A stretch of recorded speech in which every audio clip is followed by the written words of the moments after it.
Longer. I'm your host, Bill Borton. I have a special guest this week that I've been looking forward to having on the show for quite some time now. Jamie Hopkins is co-director of the New York Life Center for Retirement Income and associate professor of taxation at the American College. He's also a regular contributor to Forbes. Back in January, I met Jamie personally when we were in the studio to do an interview about what the Wall Street Journal got wrong with long-term care insurance. And that article has since had over 24,000 views by people from Forbes, watching Forbes online. Several years ago, Jamie and his co-director, Dave Littell, identified 18 risks that people face in retirement. They also created a retirement awareness survey or literacy survey that was first put out in 2014 and then again in 2017. The results were shocking, to me at least, but really not surprising. And as a result, Jamie was inspired to write this book, Rewirement. Rewiring the Way You Think About Retirement. It just came out and it's available on Amazon. And I'm sure Jamie wouldn't mind if you bought it. So, Jamie, welcome to Live Better Longer. Bill, thanks for having me on. So, explain to me a little bit about how you were inspired to write the book. Yeah, so some of the background you talked about, we've been teaching retirement income planning at the American College now in the RICP program really since 2012. So this idea of rewirement has been around for a while in my vocabulary, but I really got inspired to move this forward when we did that literacy quiz that you talked about. And so we surveyed 1,000 Americans near retirement or in retirement about different retirement income issues, so long-term care planning, housing, safe withdrawal strategies. And as you said, what we found out was shocking but not surprising, that most Americans don't have the knowledge or the skill set really to do this planning by themselves, that most Americans failed this, what we considered, kind of a basic to medium literacy quiz about issues you'd need to know, and they failed it almost across the board. Now, you did see some groups that did better, but generally speaking, Americans weren't prepared for this. Actually, the first round of the quiz, out of 1,000 people, we didn't have a single person get an A, kind of 90% and above. So that was shocking. And on the flip side, everyone said they were very knowledgeable, right? Mm-hmm. So almost the whole group was like extremely or very knowledgeable in retirement income planning. So there's a big misconception there between your own knowledge and your actual applied knowledge. And so I thought it was very important then to talk about the way that we need to change how we think. Now that doesn't necessarily mean every consumer needs to go out and learn about income planning, but it needs that they really need to recognize that they don't have the skill for that they have behavioral biases and kind of misconceptions that are holding them back. So that's when you go out, you get an advisor. That's perfectly fine. I don't know much about fixing cars. I don't try to learn that. I hire somebody who has that skill set. Mm-hmm. So most Americans understand accumulation. Mm-hmm. They have a broker, they have a financial planner of some kind. They could be a registered representative or they could be an RIA, a fiduciary. But the whole process of decumulation, or turning what you've accumulated into income that hopefully you don't outlive, along with Social Security, and if you're fortunate enough to have a pension, there's a whole lot more to it. There's a lot of moving parts. And most financial advisors don't really understand what I call giving the money back. Mm-hmm. Yeah, and a lot of advisors don't want to either, right? Well, you've built a system where you're saving money and you've accumulated a number, and the advisor and the consumer, right, there's a hesitation to spend assets down. Because mm-hmm. once you're spending assets down, that starts to become permanent, right? Mm-hmm. Which is why retirement income planning is really so much more challenging than saving for retirement. Mm-hmm. Because bad decisions, running out of money is hard to recover from at that point, right? If you run out of money at 85 and you're still alive, it's not like you can go back to work easily and get a new job and just start generating new revenue. So the decisions there are kind of finite in some way. Mm-hmm. And we're also trying to manage money for, an indefinite period of time. We don't know when you're going to pass away, so it's uncertain. And that creates a lot of challenges that we don't have while you're working. Mm-hmm. Sequence of returns risk is a popular term that everyone talks about. While it does exist when you're saving for retirement, nobody really worries about it. You worry about it when you get to retirement. So there are new risks that pop up when you get to retirement that you otherwise haven't seen. Well, a whole lot of people learned about sequence of returns back in 2008, yeah. when they were either just about to retire and ended up having to keep working if they were not laid off, or when they had already retired and all of a sudden had to tighten their belt so they didn't have to start selling stocks when they were down. Yeah, and that's something that actually kind of goes almost all the way back to Bill Bengen's research, right? The 4% withdrawal rule, which was average returns don't really matter too much in retirement, right? It's actually the sequencing of those returns that's more important. So those really bad down years early in retirement wipe out a portfolio because all of a sudden you're drawing money out of something that's down 30 or 40% if we're looking back in 2008, 2009. It's hard to recover from that. It really doesn't matter how great of the investments do there on out. You've already done the damage early on. So we have to plan around that, have other, cash reserves, life insurance strategies, using reverse mortgages to kind of supplement income in down market years for any retiree that's usually choosing some type of volatile portfolio to generate income. Now, I haven't read the book yet because you just gave me my copy this morning, but I know you said there's two basic themes in the book. One are different retirement income strategies, and I think you talk about three, and then some of the hurdles that people face. So could you share a little bit about the income strategies that you talk about? Yeah, so I mostly focus on kind of the three main strategies that exist out there.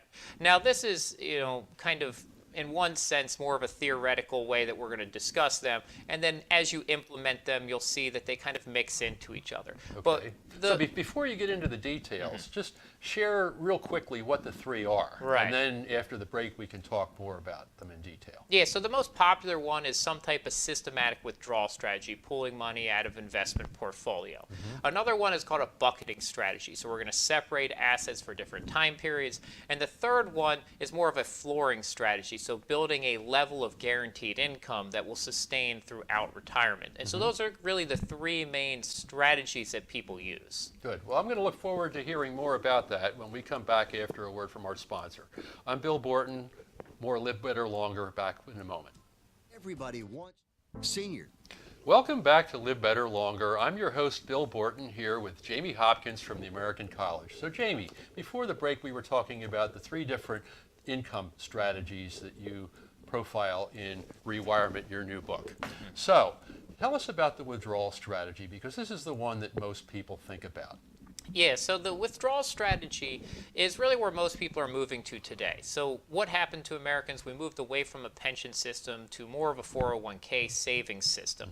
So now you get to retirement with a bucket of money, right? You have your 401k IRA, and it's, how do you generate income from that? Right, to make it last for a lifetime. So you have to take systematic withdrawals there, paying attention to a sustainable withdrawal rate, meaning how much can you spend from that each year and make it last for retirement. So there's a lot of different ways you can do that, but a lot of them are centered around something called the safe withdrawal rate. So back in the 90s, researcher Bill Bengen did research and said 4% is what you could safely spend from a portfolio 50-50 stock to bond historically in the US and make it last for 30 years. Now there's a lot of variations, but that gives us a starting point. That says if you're pulling 8-9% from your portfolio, it's probably not going to last 30 years, right? It's or at least there's some risk associated with that. But it doesn't mean 4%'s it. You can pick a higher number, especially if you're willing to cut back in down market years. Now, that's kind of the main system that's used today, but as we said, there are two other ones. Okay. And so you mentioned the buckets. I've read about this also. So that's where you're basically putting assets, figuratively or literally, into three different buckets. Yeah, and so that one actually fits a lot of the themes of my book well, that it's a way to change the kind of way you think about planning and financial decisions. That's close to mental accounting, right? We set aside assets for specific spending goals. So a lot of people do that. They say, this is my money that we're going to spend on vacation. Okay, well, money's really fungible. You use your best assets in the best way, but it helps people recognize why they're holding investment assets in retirement. Why do you have stocks? Because you know that there's risk associated with that. Well, that's your growth portfolio. That's out in the future. We're not going to spend them the next 5 years. That's going to grow. And then you have an intermediary bucket, which might be a mix of stocks and bonds. And then what's going to generate your income over the next couple years might be term certain annuities, might be bond laddering, might be CDs, might be tips, but something that generates secure income that you know is going to be there. And so you put those secure assets up front in retirement and you let your growth assets sit further out. Now, of course, how you time all this has to do with how old you are and what your spending habits are and whether you're going to claim Social Security early or wait, depending on what you think about your life expectancy. So there's no hard and fast rules about the three buckets, but they're generally designed to coincide with what I know Tom Hegna and I think a couple of others talk about with the go-go years, the go-slow years, and the no-go years. Right? So people think that you're going to spend money evenly, but a lot of people spend more in the go-go years, slow down the spending in the go-slow years, and then spending in the no-go years can either be limited or it could really spike up because of long-term care. Yeah, so that is an interesting concept, right? How do people spend throughout retirement? And it's not a straight line, right? What you do, there's a lot of data that shows that the first couple years of retirement, actually people spend more money than they were before retiring, right? They go on cruises, they buy new things, they might upsize in their house. There's a lot of spending kind of variations, right, in the first couple years. And then most people do dip down for a while in the middle of retirement, and then the end is kind of uncertain. Will there be a huge spike in costs because of long-term care, health care towards the end of your life? Maybe. That's a real risk that we need to think about. But for some people who die more suddenly, you actually won't really see that huge spike at the end. But as you mentioned, Social Security, right? Social Security really drives us to the third strategy, which is some type of flooring strategy. And that's really, what are the required expenses that you need through retirement, right? Housing, taxes, health care payments, and that instead of kind of setting up these different buckets, we say, look, here's the stuff we have to live independently in retirement. So let's go out and buy enough guaranteed income sources to build us a baseline of income, a floor of income. And part of Social Security is going to be in that floor. And if you had a pension, that pension would be in that floor.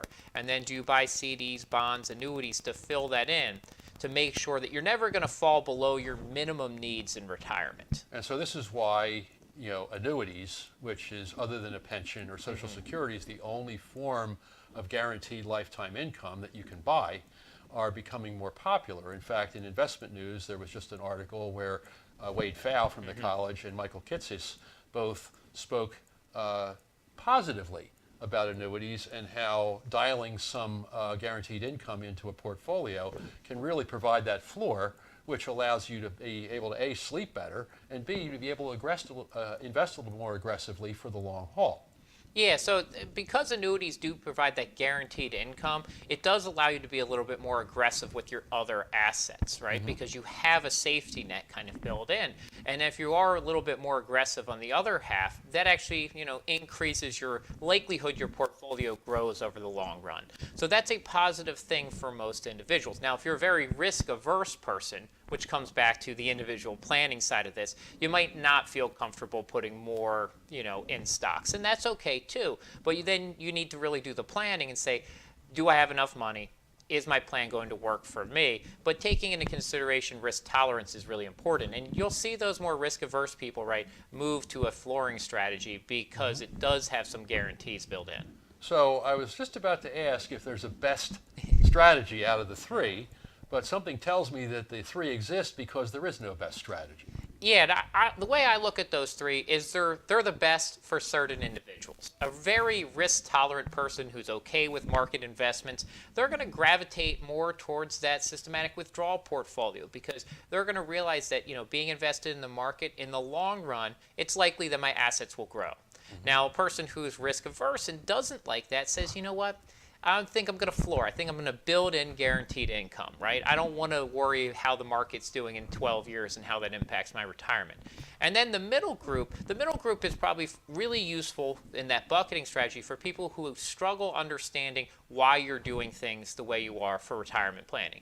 You actually could be using a similar strategy to either the flooring or the systematic withdrawal, but the way you describe it is a bucketing strategy. And that works very emotionally and behaviorally well for individuals. Now, it's probably counterintuitive, but I'm guessing that using home equity or reverse mortgages probably would apply most effectively in the withdrawal strategy, again, because of being able to manage sequence of returns risk. Yeah, and I think the home equity one is really kind of underserved today. I discussed it in my book. We teach it in the RICP program. It's been part of the college for a while, but advisors don't spend a lot of time on it. And individuals don't think about their home as a retirement income source. They think about it mostly as a legacy asset, that it's something they're going to leave to their kids. And if you've worked in the world, right, you realize that the kids don't want the house. They might want the value of the house, but not the house. So I actually think the house fits in any of the three strategies, but where most of the research has been around in here has been about using home equity reverse mortgages to support a sustainable withdrawal strategy. So using that home equity and reverse mortgage in down market years, drawing from your home, instead of selling assets when they're down 30–40%. And I always think that always resonates with people, right? Would I rather borrow at 4.5% or sell assets that are down 40%? Well, we know that math is going to work out, right? Well, I want to think about that a while. Yeah. Yeah. Which one do you want? Sell something down 40% or borrow at 4.5%, right? And that's kind of one of the underlying reasons why the research there has shown, right, that using home equity coordinated with your other assets, right? And really that's just a holistic approach to planning, is making sure you use all of your financial assets in the most efficient way possible to sustain your lifestyle. It's nothing more than that. We use all the other assets, bonds, CDs, annuities, insurance products, investments together, right? Holistic planning is better. Including home equity into that conversation is just better. And that's what we've seen time and time again, including research from MIT, Dr. Wade Pfau, John Salter at Texas Tech, Barry Sachs. We've seen this all across the board now for about 7–8 years, really looking at how do you incorporate home equity and withdrawal strategies. Well, I'm looking forward to talking more about the planning process when we come back after a word from our sponsors. I'm Bill Borton with Live Better Longer. Today for the building you need and save as much as half the cost and time of conventional construction. Welcome back to Live Better Longer. I'm your host, Bill Borton, here with Jamie Hopkins from the American College. So Jamie, why do people need help with retirement income planning? Yeah, well, the first part is not that easy. But the second part is that really most people aren't equipped to do this, right? They haven't spent their lives studying, retirement income finances, right, and retirement income decisions. They haven't made decisions about Social Security, Medicare. They haven't made decisions about what's a sustainable portfolio yet. Why? Because they've never lived through retirement yet. They're really good probably at saving at this point. They've had a long time of learning how to put assets away and automate that as best as possible. But automating retirement income planning is kind of hard, and you probably need help with that. The other thing that we started off the show talking about is misconceptions, right? Behavioral biases that people have, that they think that they're smarter than they are, that they're risk averse. All of those things do create hurdles that we really need help to overcome. We just can't do those things by ourselves, which is why we hire advisors and teams of advisors to step in. And I think that's really where the world is moving towards, right, is more of a team-oriented approach here, right? Again, you have behavioral biases and misconceptions, and you make poor planning decisions. We know that a lot of individuals don't do a great job managing finances. So they need help, and they don't have the knowledge or skill set really for retirement income planning, which could be more challenging than what they've done before. Well, we recall back in January when you and Dave invited me into the studio at the college to see some videos about long-term care. We also shot one about my practice model, where I incorporate retirement risk management and income planning and collaborate with fee-only investment advisors who don't sell or manage insurance or annuities, and let them specialize in wealth management while I specialize in risk management. That's two legs of the stool. Yeah. Then you also need tax planning and you need legal planning and documents. So a four-legged stool stands a lot better than a three, and except most people, if they have a stool at all, they try to have it stand on only 2 or 3 legs. Yeah, and some people might have just one leg too, right? Yeah. But yeah, you really need all those skill sets together. Now, obviously, there are firms that might bring all of that into one one firm and do all that. But again, there's going to be different skills. You really can't be an expert in all things. You can be an expert in certain areas, but maybe you're the expert in the quarterbacking of the team, right? You run the team, you figure out who you need to get and what skills. But you absolutely need those, right? There's no good retirement plan that doesn't have legal as part of it. You need wills, powers of attorney. A lot of people need trusts nowadays, especially depending on what state you live in, right? We need risk management. Risk management's important. It was important your whole life getting to retirement. It doesn't stop being important in retirement, whether that's long-term care planning, health insurance, Medicare decisions, longevity risk, all that's important. And then managing the general financial plan as things change. One of my favorite quotes from myself, right, is that retirement income planning is like hitting a moving target in the wind, right? Because the target's moving back, it's moving forward. We don't know how long your retirement's going to be. You're probably not going to retire on the exact day that you always thought you were going to retire. It's probably going to be a little early, a little later. You could retire when you want, but that's not the most likely scenario. And then we don't know when you're going to pass away. If we knew exactly the date of retirement and your date of death, retirement income planning gets a lot easier, but it's not. It's moving back and forth. And I say that there's wind because things change, right? The market's going to change. Global financial decisions are going to change, right? How China's interacting with the rest of the world changes things. It's going to change investments. All of a sudden sectors that you invest in become more correlated with each other and you have to change your plan. Then your own decisions change. What you care about will change through retirement. It's not going to be the same day one as it is 30 years later. Those are going to feel different. Tax laws change, right? So your plan has to be at least nimble enough to make some changes, right? A strict plan that's just going to go from point A to point B without any flexibility, you're not going to hit the target, right? You have to adjust for those changes.